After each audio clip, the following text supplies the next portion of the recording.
Masechet Zvachim, traité Zvachim, Daf Dalet, feuille numéro 14, nous sommes à la feuille 13, 3 lignes avant la fin.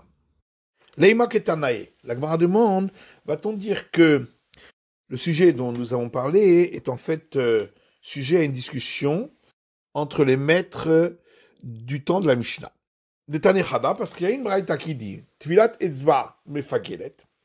Le trempage de l'index dans le sang est un acte qui, si on a eu une mauvaise intention de dépasser le temps limite de consommation, ça rend le sacrifice pagoul, donc inapte.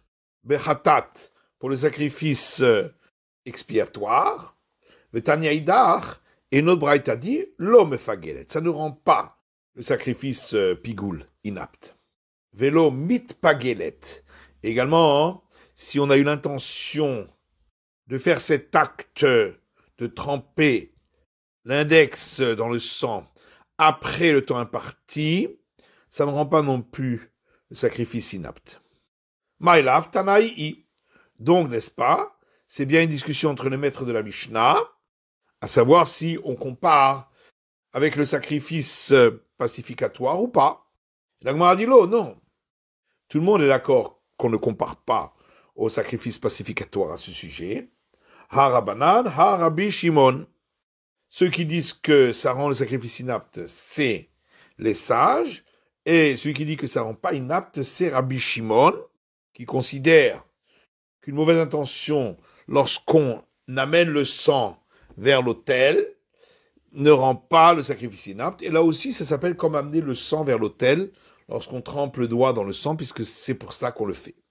Et la Gemara demande, Rabbi Shimon, si c'est l'avis de Rabbi Shimon, pourquoi ce serait seulement tremper l'index qui ne rendrait pas le sacrifice inapte par le pigoul? Ha'amar, voilà que Rabbi Shimon a dit, quand She'en al-Amizbeach achitzon kishtlamim, tout sacrifice dont le sang n'est pas lancé sur l'autel externe, comme pour le sacrifice pacificatoire, ein bo mishum pigoul, il n'y a pas les règles du pigoul sur ce sacrifice. Et là, haveha rabanan, en vérité, il faut dire que les deux braïtas sont l'avis des sages, velo kashia, il n'y a pas de contradiction, kan bechataot achitzonot, kan bechataot apnimiyot. Quand on a dit que ça ne rend pas le sacrifice inapte, c'est pour les sacrifices expiatoires dont le sang est lancé sur l'autel à l'extérieur du palais du temple. Et quand on a dit que ça le rend pigoul, c'est pour le sacrifice expiatoire dont le sang est aspergé à l'intérieur du palais du temple. Et la Gemara demande, Hatot achitzonot pshita loktiv behu vetaval. Pour les sacrifices expiatoires dont le sang est lancé sur l'autel à l'extérieur du palais du temple, c'est évident que le trempage de l'index dans le sang, lorsqu'il est fait avec une mauvaise intention, ne rend pas le sacrifice inapte, puisque le terme de tremper, on ne le trouve pas dans le texte de la Torah pour ces sacrifices-là. Et la Gemara dit, j'ai quand même besoin de le dire, parce qu'on aurait pu croire, Oïd vertiv velakach, étant donné qu'il est écrit au sujet de ces sacrifices, le terme « et il prendra le sang », c'est donc qu'il doit le faire lui-même avec son doigt. « Ve'atekof rameleu ayade ba'el mishkal zimna harite » et que si un singe venait à mettre le sang sur son doigt, il devrait le reprendre lui-même à nouveau. « Keman dertiv vetaval dame » et donc on aurait pu croire que c'est considéré comme si c'était écrit dans le texte de la Torah, le terme « il trempera », comme Ashmarlan, et c'est pour ça qu'on vient nous apprendre ici, la riloketi vetaval, que c'est pourquoi ce n'est pas écrit dans la Torah le terme « et il trempera » concernant ces sacrifices-là, de mashma achi ou mashma achi, pour m'apprendre d'un côté qu'il y a cette obligation de tremper le doigt, mais que ce n'est pas considéré comme un service important, et que donc s'il y a eu une mauvaise intention à ce moment-là, ça ne rendra pas le sacrifice inapte. Rabbi Shimon marchir behilour. On a vu dans la Mishnah que Rabbi Shimon considère que si on a eu une mauvaise intention au nom d'un autre sacrifice, dans le cas du sacrifice expiatoire et du sacrifice pascal, ça ne rend pas le sacrifice inapte lorsque cette mauvaise intention a eu lieu au moment où on marchait avec le sang vers l'autel. Rabbi Shimon ben Lakish, Rabbi Shimon Lakish dit, Modé Rabbi Shimon beolachat chataot apnimiot. Rabbi Shimon est d'accord pour les sacrifices expiatoires dont le sang est entré à l'intérieur du palais du temple, que lorsqu'on l'amène vers l'intérieur du palais du temple, marchava possélet behu, la mauvaise intention rendrait le sacrifice inapte. Oh il vers avoda she'en yachol levatla, puisque l'amener au palais du temple, c'est un service sacrificiel dont il ne peut pas se dispenser. Là-dessus, la Gemara demande vers Amar Rabbi Shimon, mais pourtant Rabbi Shimon a dit Kol she'eno al mizbeach hachitzon kishlamim, que tout sacrifice dont le sang n'est pas lancé sur l'autel à l'extérieur du palais du temple, comme le sacrifice pacificatoire, en chayvim ala mishum pigoul, on ne lui applique pas les règles du pigoul à cause d'une mauvaise intention de dépasser le temps limite de consommation. Rabbi Yosef bar Rabbi Chanina, Rabbi Yosef et Rabbi Chanina répond à cette question en disant Modei alif sol. Rabbi Shimon est d'accord que même s'il ne reçoit pas, dans ce cas, la sanction du retranchement, il mange de ce sacrifice, mais malgré tout, le sacrifice est considéré comme inapte, il y a une interdiction aussi de le manger. Mikal va Chomer, et il apprend cela d'un argument a fortiori. Chez l'Olishman, si déjà l'intention au nom d'un autre sacrifice, sur Cherub Ishlamim, qui laisse le sacrifice valide dans le cas de sacrifice pacificatoire. Pasul Bechatat, malgré tout, invalide le sacrifice lorsqu'il s'agit d'un sacrifice expiatoire. Chut Sismano. Alors, l'intention de la consommation après le temps imparti, chez Possède Bishlamim, qui rend le sacrifice expiatoire inapte et Nodin Shifsol Bechattaot, n'est-ce pas à plus forte raison qu'elle rendra le sacrifice expiatoire inapte. Donc on apprend de là cette règle pour l'intention de consommer après le temps imparti. Et d'où sait-on pour l'intention de consommer en dehors de l'endroit indiqué. Si tu vas répondre qu'on apprend de l'intention de consommer après le temps imparti, on ne peut pas le déduire de là-bas parce que l'intention de consommer après le temps indiqué est plus sévère puisque on est passible de la sanction du retranchement si on consomme ensuite le sacrifice.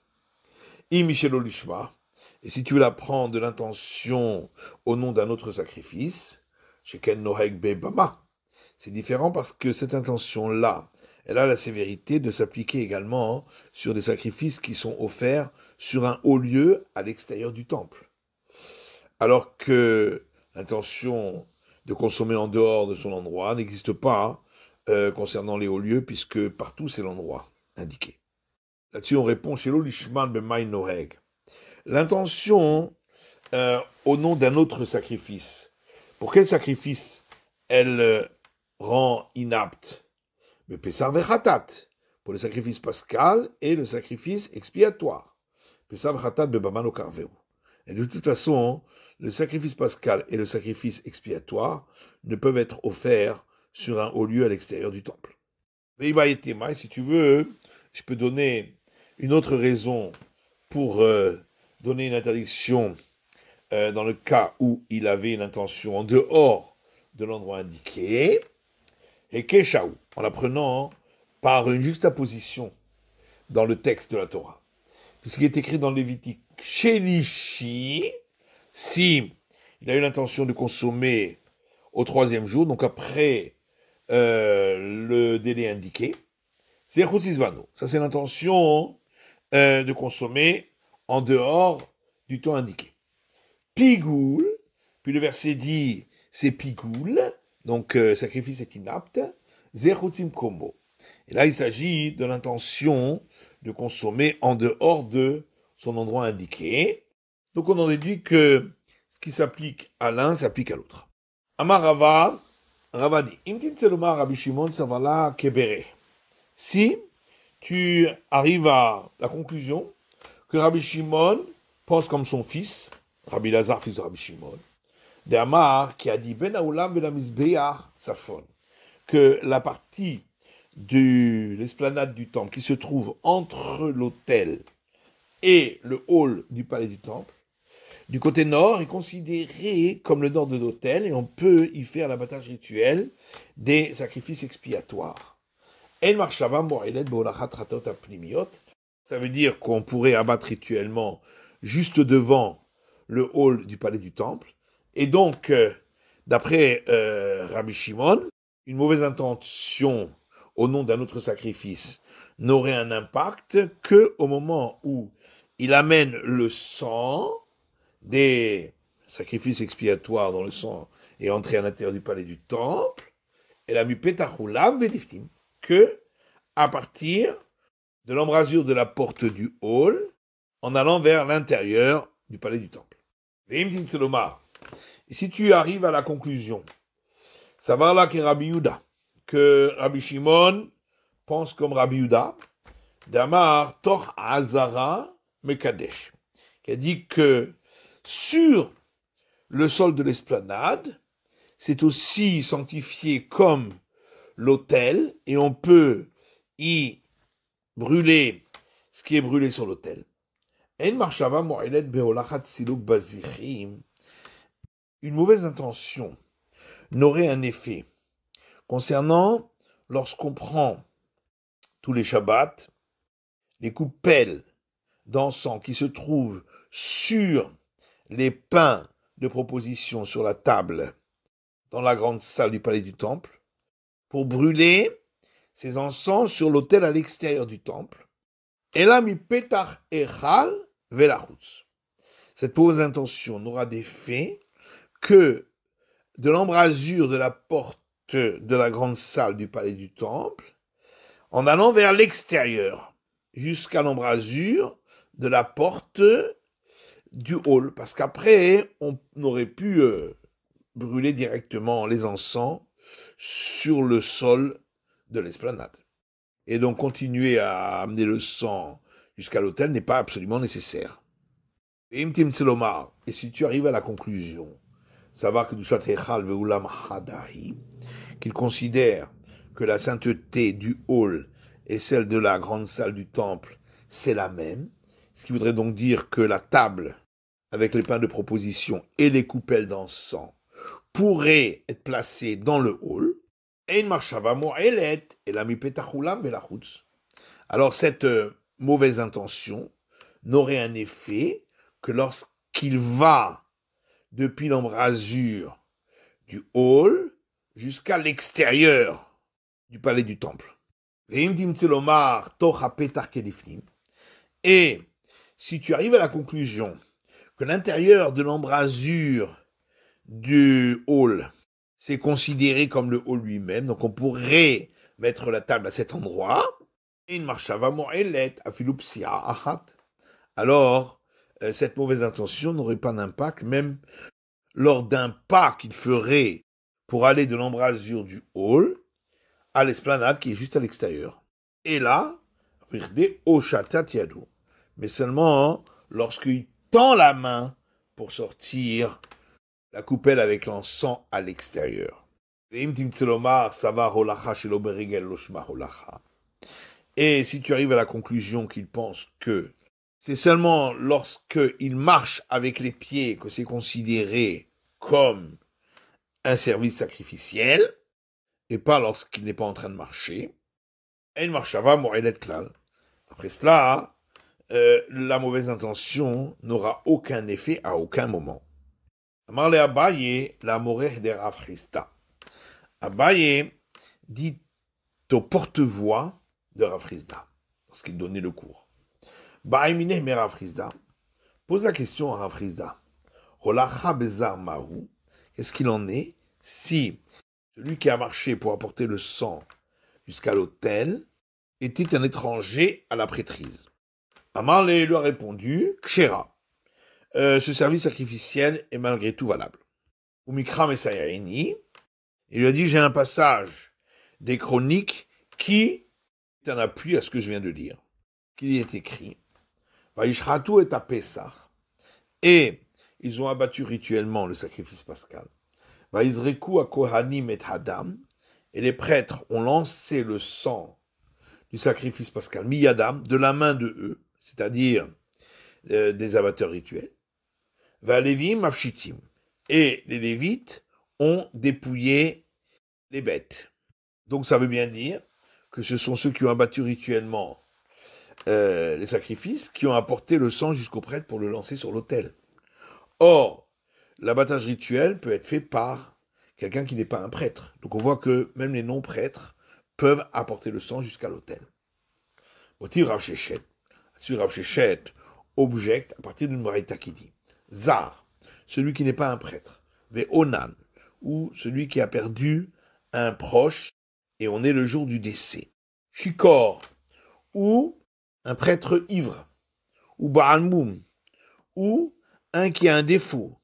Kabbalah, pour ce qui est de réceptionner le sang dans la coupe. Berolacha, d'amener le sang jusqu'à l'autel. Bizrika, de lancer le sang sur la paroi de l'autel. Pasoul, le sacrifice est inapte. Yoshev, de même s'il était assis quand il a fait ce service sacrificiel. Semol, et de même s'il l'a fait avec la main gauche. Tufta, c'est donc l'objection totale de ce qu'on avait dit auparavant.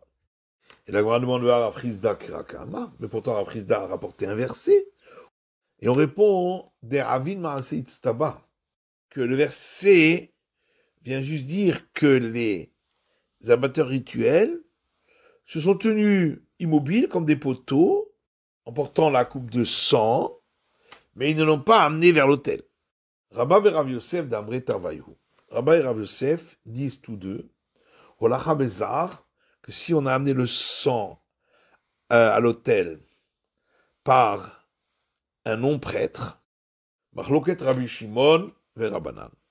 Il y a là une discussion entre Rabbi Shimon et les sages. Rabbi Shimon d'Amar, Avodah Sheftar Levatla Lav Avodahi. D'après Rabbi Shimon qui dit qu'un service sacrificiel dont on aurait pu se passer n'est pas considéré comme un service sacrificiel. Kshera Bezar. Donc ici, amener le sang à l'autel, ça peut être fait par quelqu'un qui n'est pas un prêtre. Les Rabbanan, psoula. Par contre, d'après les sages, eux diront que ça rend le sacrifice impropre. Marle Abaye le rétorque. Pourtant, l'abattage rituel du sacrifice, c'est donc un service sacrificiel dont on ne pourrait pas se passer. Ou que chez Rabézar, et malgré tout, c'est autorisé de le faire avec quelqu'un qui n'est pas un prêtre. Amarle, il a répondu, Shrita la Avodai. L'abattage rituel, c'est pas vraiment un service sacrificiel, puisqu'on abat rituellement également d'autres bêtes. Ils ne sont pas des sacrifices. Vélo, l'Agma dit, c'est pas un service sacrificiel. V'amar Abizera Amara, pourtant Abizera dit au nom de Rav. Shritat para, si on a abattu rituellement la vache rousse, Bézar, par quelqu'un qui n'est pas un prêtre, Psoula, la vache rousse est inapte pour la purification.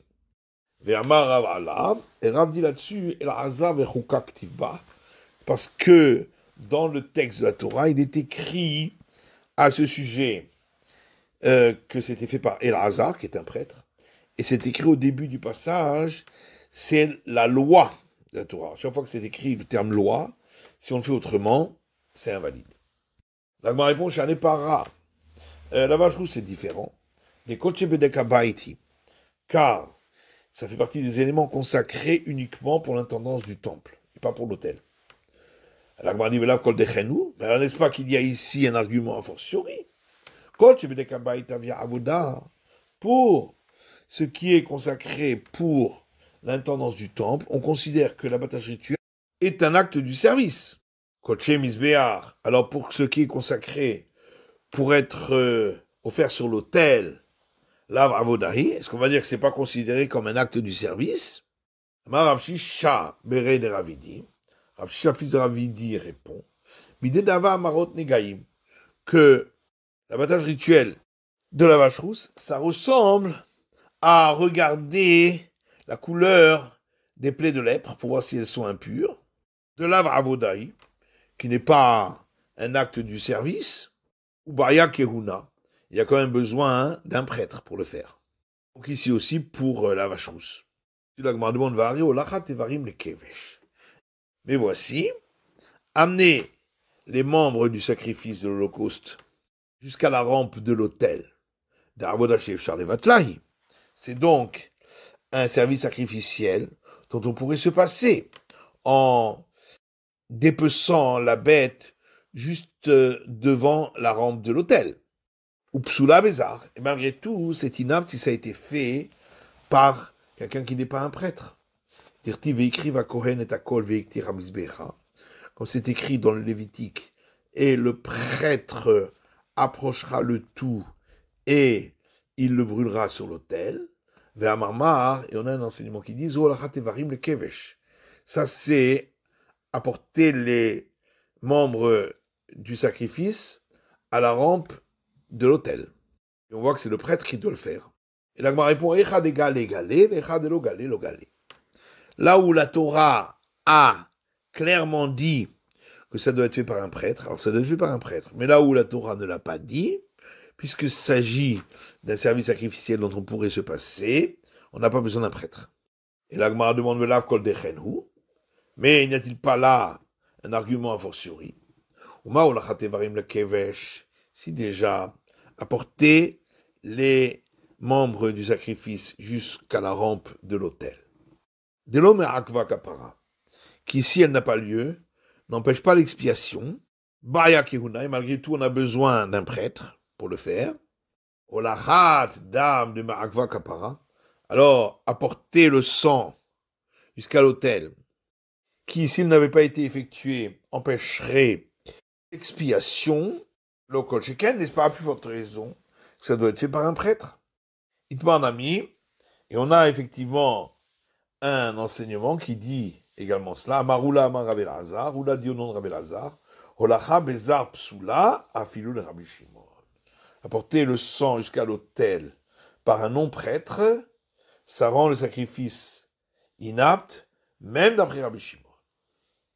On s'est posé une question. Holacha shelo beregel, shma holacha, ou lo shma holacha. Apporter le sang jusqu'à l'autel sans marcher. Par exemple, un prêtre donne à l'autre, qui donne à l'autre, qui donne à l'autre, etc. Est-ce que c'est considéré comme apporter ou c'est pas considéré comme apporter? Donc on n'a pas accompli le service sacrificiel. Tachema, la Gemara dit, viens, écoute. V'chen yoshev, v'chen smol pasoul.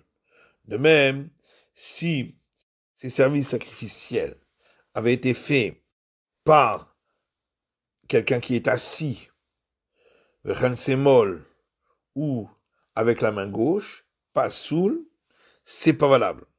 A priori, quand il est assis, il est immobile. Donc, à Omed du Miyad Yoshev, kacher. Donc, on en déduit que s'il était debout, comme il est assis ici, c'est-à-dire immobile, et qu'il juste il tend le sang à un autre, c'est considéré comme valable. Et l'Agma répond, Dima Yoshev de Kashaif Mishaf. Peut-être que quand on a parlé ici d'assis, ça ne veut pas dire immobile, mais qui se traîne en étant assis sur le sol pour apporter le sang jusqu'à l'autel. Omed Dumia de Yoshev, et donc lorsqu'il est debout, comme dans ce cas où il est assis, Naïporta, c'est le cas où il avance un petit peu en étant debout. Et donc effectivement, le sacrifice est valable. Tachma, la Gemara dit, viens, écoute une preuve à partir d'une braïta qui dit Shachat Israël. Le sacrifice pascal, c'est un Israël qui en faisait l'abattage rituel, le Kibel à Kohen, et un prêtre qui recevait le sang dans la coupe, Netano la Chavero, Vechavero la Chavero. Transmettait la coupe à un autre, et un autre à un autre, et ainsi de suite, jusqu'à l'autel. Donc, ils ont apporté le sang sans marcher. Et malgré tout, on voit que c'est valable. Et l'Agma répond à Tamnami de Naïde Porta. Là-bas aussi, on parle d'un cas où il marchait un petit peu. Maïka Mashmalan, mais alors qu'est-ce qu'on vient nous apprendre ici? Berov Am Ahadrat Melech. Qu'on veut qu'il y ait beaucoup de prêtres, car plus il y a de peuple, plus il y a d'honneur pour le roi. donc pour l'éternel. Tashma, l'Agma dit, viens, écoute une preuve, une braïta qui dit, Kibel Akacher, si c'est un prêtre valable qui a reçu le sang dans la coupe, Venatan la pasoul, et il a donné à quelqu'un qui n'est pas valable, Yarzir le Kacher, il devra ramener le sang à celui qui était valable pour reprendre le service sacrificiel d'apporter le sang jusqu'à l'autel. Et pourquoi donc il doit le rapporter à ce premier prêtre? Voilà que il suffisait de le rapporter à l'endroit où se trouvait celui qui n'était pas valable.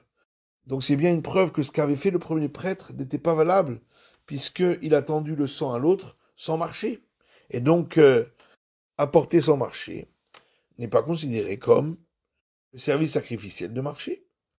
Et la Gemara répond, Ema, non, on peut expliquer, Yarzor Akacher Vikabla, que on vient dire, celui qui est apte, c'est lui qui le recevra à nouveau pour reprendre, mais à partir de l'endroit où se trouvait celui qui était inapte au départ.